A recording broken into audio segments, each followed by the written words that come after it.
Assalamualaikum. Perkenalkan nama saya Yohanes Lamsaro Sitinjak dengan NIM 120300104 dan teman saya Sarah Octavia Sihombing dengan NIM 120300114.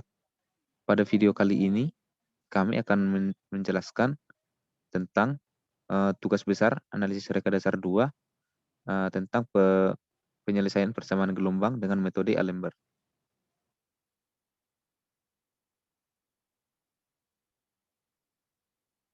Definisi persamaan gelombang dengan metode Alembert. Persamaan diferensial merupakan ilmu matematika yang dapat digunakan untuk menjelaskan masalah-masalah fisis. Masalah fisis ini merupakan masalah yang dibahas dari ilmu fisika.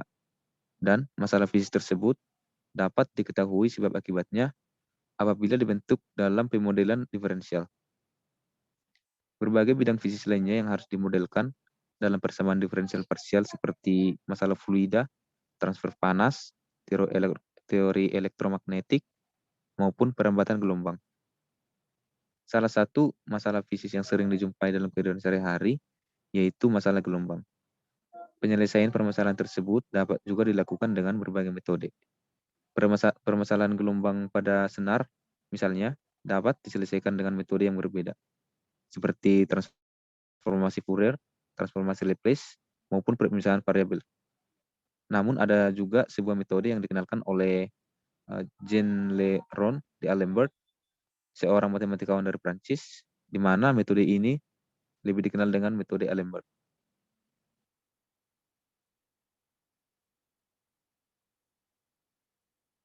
Mengapa penyelesaian permasalahan gelombang didekati dengan PDP? PDP atau persamaan diferensial parsial ditemui dalam memecahkan berbagai masalah fisik dan geometris ketika fungsi yang relevan bergantung pada dua atau lebih variabel bebas. Tidak berlebihan untuk mengatakan bahwa hanya sistem fisik paling sederhana yang dapat dimodelkan menggunakan persamaan diferensial biasa. Mekanika fluida dan padat, perpindahan panas, teori elektromagnetik, dan banyak lagi. Persamaan diferensial parsial atau PDP ini adalah persamaan diferensial yang memiliki dua atau lebih variabel bebas. Berikut adalah contoh persamaan diferensial parsial dengan keterangan pada persamaannya. T, X, Y adalah variabel bebas. A, B, C, dan F adalah fungsi yang bergantung pada variabel bebas yang diketahui. U adalah variabel tak bebas dan fungsi yang belum diketahui. UT, UX, UYY adalah turunan-turunan parsial dari U. Next. PDP dikatakan linear jika U dan turunan-turunan parsialnya memiliki hubungan linear. Dimensi dari suatu PDP adalah banyaknya variabel bebas spesial. Sebagai contoh pada persamaan 1 adalah PDP orde 2 atau turunan parsial tertingginya adalah U, Y, Y, linear dan berdimensi 2, atau ada dua variabel spasial yaitu X dan Y.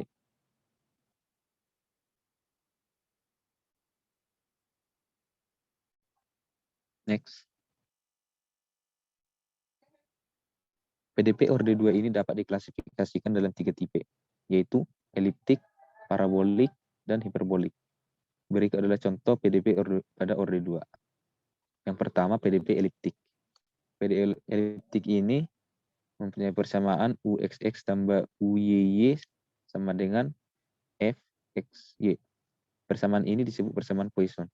Jika FXY sama dengan 0, maka disebut juga dengan persamaan Laplace. Yang kedua, PDP parabolik yang memiliki persamaan UT sama dengan KUXX. Model persamaan difusi 1D biasanya digunakan untuk model penyebaran suhu yang bergantung pada waktu sepanjang garis 1D. Yang ketiga, PDP hiperbolik yang mempunyai persamaan UT sama dengan KUXX. Persamaan ini merupakan persamaan gelombang dapat digunakan untuk memodelkan getaran pada tali gitar atau airan supersonik 1D.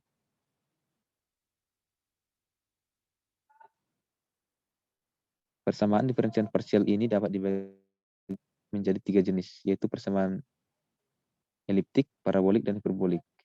Untuk membedakan ketiga jenis persamaan diferensial tersebut, maka kita meninjau sebuah persamaan diferensial parsial orde 2 dalam dua variabel pada ruang X dan waktu T. Dengan rumus A do kuadrat U per D per do X kuadrat ditambah B do kuadrat U per do X do T tambah C do kuadrat U per do T kuadrat tambah D X TU di koma D do U per DX, koma do U per DT sama dengan 0. Dengan A, B, dan C adalah fungsi dari X dan T, dan D adalah fungsi dari U. Dan derivatif do U per do X dan do U per do T, serta X dan T.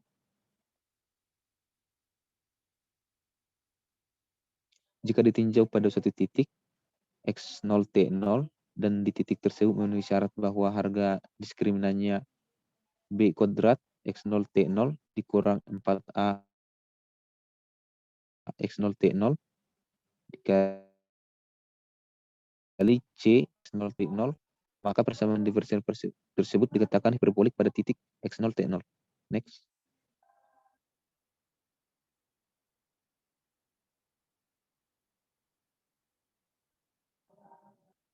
Berikut adalah persamaan gelombangnya, yaitu do kuadrat U per do T kuadrat ditambah C kuadrat dikali do kuadrat U per do X kuadrat.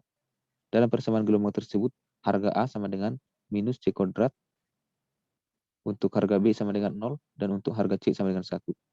Sehingga harga diskriminannya berharga positif. Next.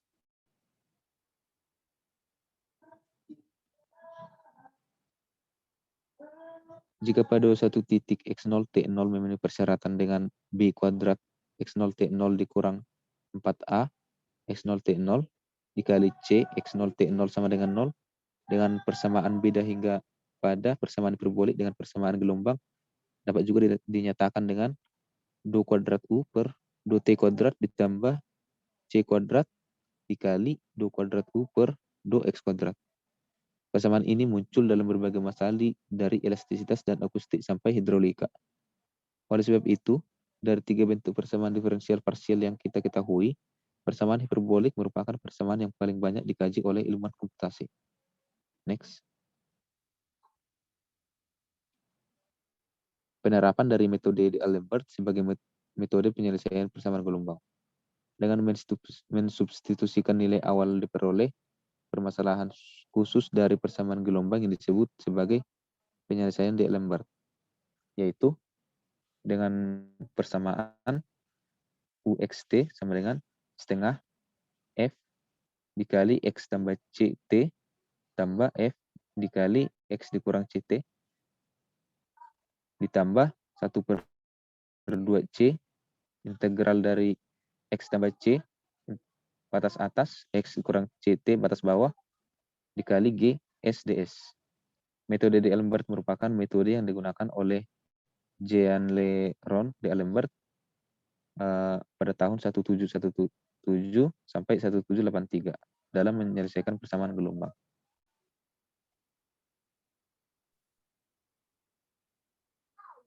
Next.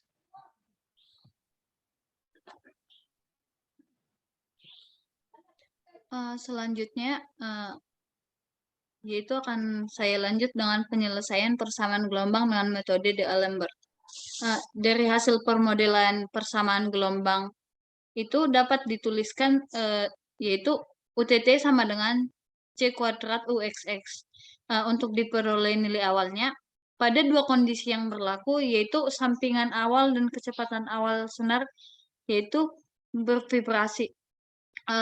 Dengan memisalkan Fx sebagai simpangan awal dan Gx itu sebagai kecepatan awal. Maka kondisi awal pada persamaan ini dapat kita tuliskan sebagai UX0 sama dengan F atau dan UT yaitu X0 sama dengan Gx. Sebelum mengerjakan dengan metode D'Alembert, lebih baik kita carikan terlebih dahulu yaitu nilai karakteristik untuk persamaan gelombang. Nilai karakteristik ini dalam metode D'Alembert digunakan sebagai variabel baru.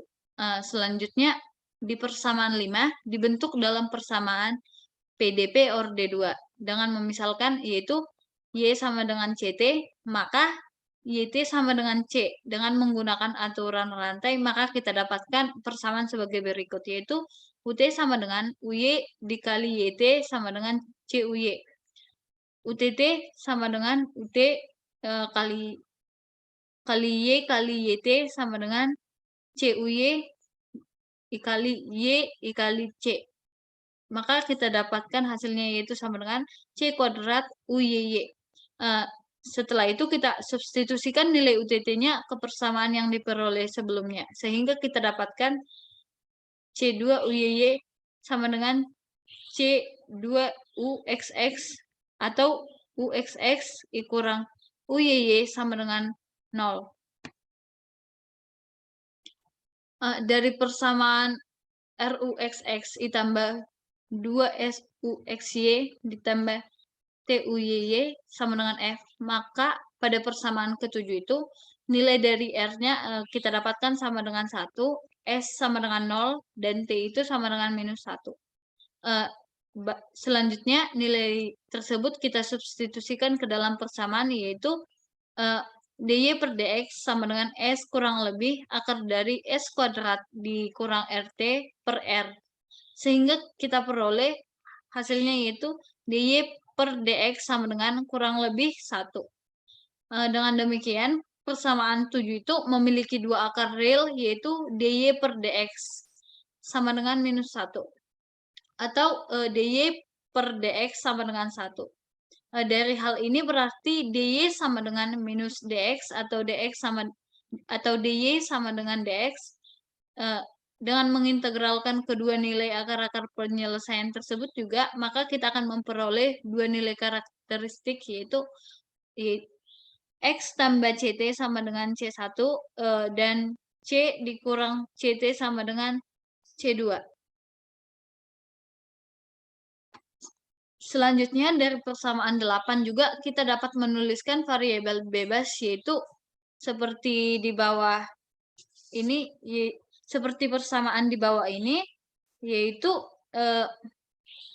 kita seperti persamaan di bawah ini, yaitu kita dapat melihat seperti rumus berikut, yaitu Pi sama dengan X tambah CT untuk persamaan ke-9-nya, dan untuk persamaan ke-10-nya yaitu 5 dikali 5 sama dengan X dikurang CT. Selanjutnya persamaan 9 dan persamaan 10 itu kita turunkan terhadap X-nya, sehingga kita peroleh hasil yaitu dosi per do X sama dengan do per do X dikali X tambah CT sama dengan 1, dan do 5 per do X sama dengan do per do X dikali X dikurang CT sama dengan 1. Selanjutnya untuk persamaan 9 dan persamaan 10 diturunkan terhadap X, sehingga diperoleh dosi per do X sama dengan do per do X, yaitu dikali X tambah CT sama dengan 1, do 5 per do X sama dengan do per do X dikali X dikurang CT sama dengan 1. Selanjutnya dengan menggunakan aturan rantai juga kita peroleh do kuadrat U per do T kuadrat sama dengan C kuadrat dikali do kuadrat U per do C kuadrat dikurang 2 dikali do kuadrat U per do C dikali do 5 ditambah do kuadrat U per do 5 kuadrat. Selanjutnya kita substitusikan persamaan 11 dan persamaan ke-12 ke persamaan 5, sehingga kita dapat memperoleh C2 yaitu do kuadrat U per do si kuadrat dikurang 2 dikali do kuadrat U per do si do 5 ditambah do kuadrat U per do 5 kuadrat sama dengan C kuadrat dikali do kuadrat U per do si kuadrat ditambah 2 do kuadrat U per do si do 5 ditambah do kuadrat U per do 5 kuadrat. Jadi berdasarkan asumsi kedua bahwa TG 0 sama dengan C kuadrat G0, yaitu dengan demikian kita dapat mengambil bahwa D kuadrat U per D si kuadrat 5 yaitu sama dengan 0. Dengan mengintegralkan persamaan 13 terhadap U, yaitu kita dapatkan persamaan integral do kuadrat U per do si do 5 dikali do 5 sama dengan integral 0, di mana kita dapatkan juga hasilnya yaitu integral 0 D5. Dengan ruas kiri kita peroleh do per do si dan ruas kanan diperoleh juga suatu fungsi yang tidak memuat. Misalkan fungsi tersebut adalah H dikali si, maka hasil integrasi persamaan 13 itu terhadap 5 itu kita peroleh do U per do si sama dengan H per H dikali si. Dengan H dikali si adalah suatu fungsi dari si, selanjutnya mengintegralkan persamaan terhadap si. Sehingga kita dapatkan persamaan yaitu integral do U per do si yaitu dikali do si sama dengan integral H dikali si. U sama dengan integral H si dikali D si ditambah si dikali 5. Dengan T itu kita ketahui bahwa itu adalah 5 dan itu adalah T5 itu merupakan fungsi dari 5. Jika hasil integrasi si terhadap si misalkan kita peroleh itu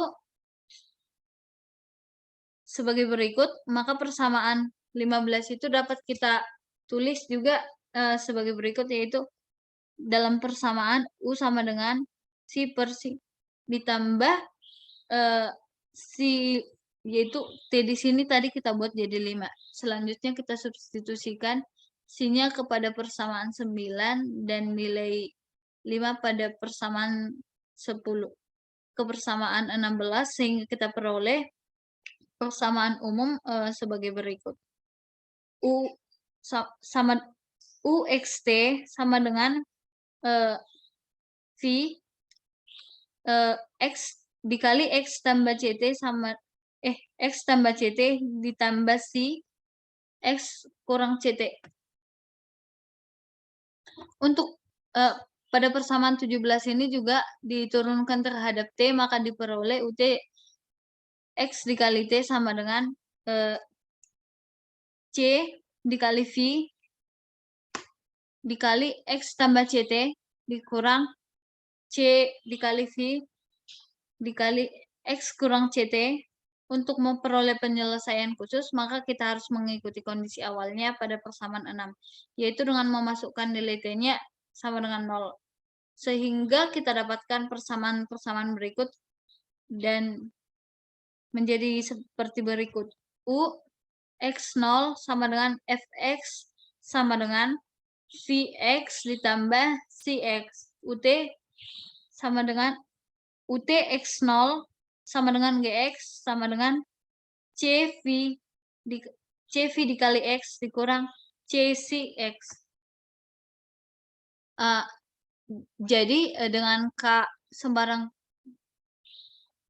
untuk yang tadi yaitu dengan sembarang konstanta. Jadi dengan mengeliminasikan persamaan 19 dan persamaan 21 itu sehingga kita peroleh hasilnya yaitu persamaan V dikali X sama dengan setengah C dikali X, 1/2C, integral batas atas X dan batas bawah itu 0, G dikali S dikali DS plus K.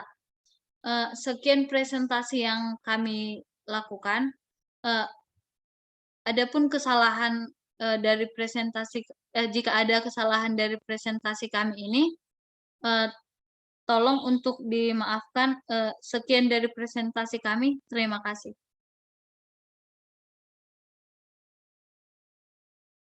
Yo, Yohanes. Stop record dulu, stop record.